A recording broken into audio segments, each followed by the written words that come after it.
Hello, my name is Pat Riccio and welcome to my show. Today I'm going to be talking to an amazing drummer, composer, and producer who is also a very dear friend of mine. I would like to welcome Brad Park.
So, where were you born? I was born in Bowmanville, Ontario. I guess it's Newcastle, Bowmanville. There's a nuke plant out there. But at some point you ended up in Pickering. When did that happen? Well, after my parents got divorced and my mom needed a place to live out there. So, yeah, my dad moved downtown Toronto and we moved to Pickering, which also has a nuke plant. Did music play much of a part in your life when you were growing up? Yeah, I think so. Not to the point where I was being forced to play it or anything like that, because it was never pushed upon me, but I would say like it was always around me. You know, my parents listened to quite a bit of music. Mm-hmm. So what sort of planted the seed for you to want to be a performer and play the drums and stuff? I don't think that because I was a hockey player as a kid, so I kind of was like bred to be the best star player and like go and like beat everybody. You just like hitting things with sticks? I just like to be competitive, and so that kind of like made me, I guess, want to be like at the forefront of something, and then eventually I had to choose between music and hockey, and I chose music. That's good. I see. Well, it worked out. I Although guess. hockey would have been fun too. That would probably pay way better. Yeah. Yeah. So what high school did you go to? I went to several because I had a rough upbringing. What high schools? Pine Ridge Secondary School, the school of the future. Then Pickering High School. And then after I was expelled from Pickering High School. Why were you expelled?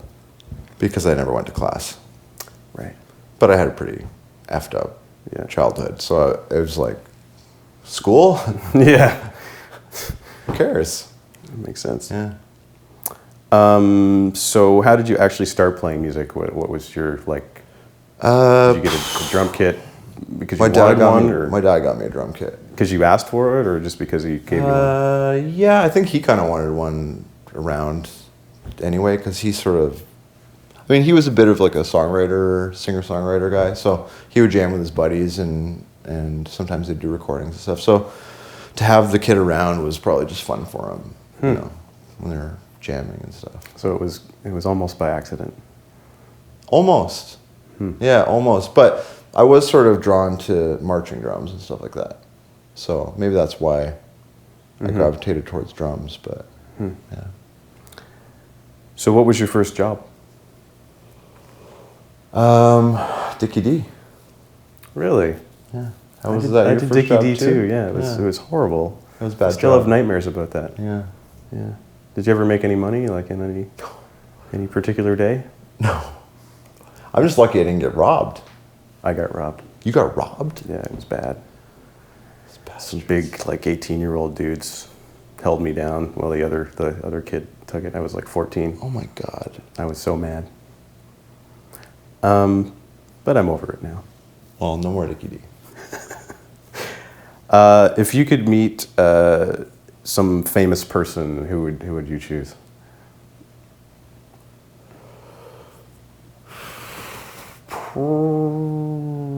Probably Alex Gray.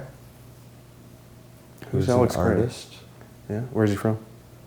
I think he's from the East Coast of the United States, or at least he lives there, I think. But he's like he did the Tool cover art. Oh. He's like a visionary artist who's like... Oh, an artist. Yeah, artist. And he's deeply into like shamanism and stuff like that. And like, he's really a seer. Mm-hmm. He's somebody I'd be interested in meeting and hanging out with. Awesome. Yeah, for sure. So, with your group Dynamo Bad Nut Beats, how did that come to be, and what exactly is it? Well, me and Ben started playing together in a hip-hop band called Rhymestone with a friend of ours named Everin, and we lived together during those times at this house called 151 with Sam and some other people, Bobby, all of our friends were there. Mm-hmm. So during those times in the basement, we just had the drum kit and the keyboard set up. We would just do psychedelic jams. We're pretty big psychonauts, so we would take mind-expanding hallucinogens and just lock ourselves in the basement for days and play and record everything. We still have all those recordings, and we still record everything, and we still do the things the exact same way we always have, except for now our gear has gotten to the point where it's so powerful. It's like having Lamborghinis and crap. It's like stealth bombers. Like, it's like, yeah. We're gonna wait till you see what we're coming up with, dude. That's good. It's gonna rip your head off. That's good. I can't wait. Yeah. So anyway, yeah, I'm really excited about that. We started in 151's basement, just experimenting, but it was just supposed to be a joke.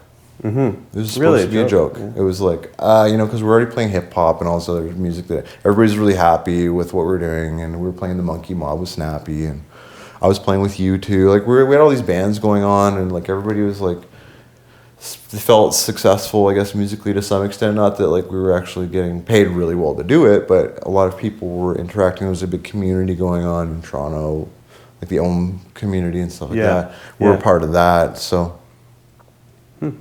Yeah, it's really like this blossoming thing. It just keeps going like, it's amazing. Awesome. Oh, goodness. Hello, Pat. Look at that mustache. Brad, how are you doing? Excellent, thank you. Good, man. Excellent. Good to see you. Well, first of all, I'd like to thank you, Roman, for asking me to join you on your show. As you know, I've done a lot of things, but this is one thing I've never done. And it's really nice to be able to interact with Brad. Brad Park, great drummer. Brad, what inspires you to make new music? Bad music that's happening right now. It's like, I don't know what it is. You just hear it all the time. You hear it all the time, and you just got to keep going. And rhythmically and musically, I'm hearing stuff all the time. So maybe that's what it is. Beautiful. Brad, just out of interest sake, why are you not on Facebook? I removed myself from Facebook as an experiment, actually, for myself. Mostly because I just wanted to see if it would make my head feel clearer. So, and it's totally worked. I don't think about Facebook ever. I don't worry about if people are looking at my stuff ever or like any of that kind of stuff. So I feel very, very good now actually that I've done that. It's almost like, if you were like doing crack and then you quit doing crack, it's like, yeah, I feel good about it. Like, it's good. I don't know. Most people are like, you have to have Facebook, or how are you ever going to promote yourself? But it's like, it'll promote itself. It's fine. It'll promote itself. If it's good enough, you taught me that the cream of the crop rise to the top.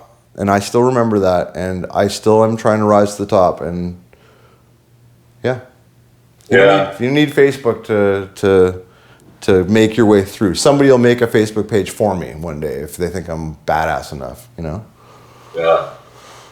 I used to say to Roman that if it's happening, it's going to be happening at the corner of Yonge and Eglinton, or whether it's in a recording studio. If it's happening, it's happening. It's happening, yeah. And, my overview of Facebook is like now it's turned into like a sales tool for so many different kinds of businesses. I know. And then you get the excruciating minutia of people's day-to-day lives, minute by minute, what they eat, where they go, who they talk to. I mean, it's too much information, like, for me, because you have to be picky with the internet. And I find, like, the less that I'm on the internet, the more I'm experiencing life. And like, if I ever need information, it's at my fingertips on my iPhone.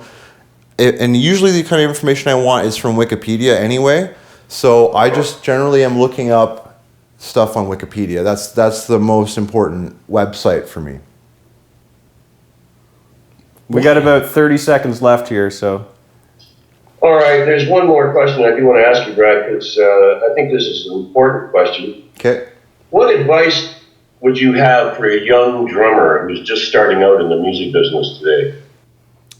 Be really, really careful about who you trust, and but be open-minded and be open-hearted about it, because it can be a good adventure, and keep your ears open for new music all the time, but don't forget about the old guys, because the old guys, that's where it all came from. True enough. I learned a lot from my old guys. Yeah. When I first started out, that's what kept me going, is the old guys took me under their wing and showed me the ropes. And some of the ropes were bad, but same here. that was all part of the music business. That's true, yeah. Well, thank you very much, Brad. I really enjoyed interviewing you. You've got a great head on your shoulders, and it was a pleasure. This is Pat Riccio coming to you from Ajax, Ontario. Bye, Pat. Good seeing you. Thanks, Dad. Yeah.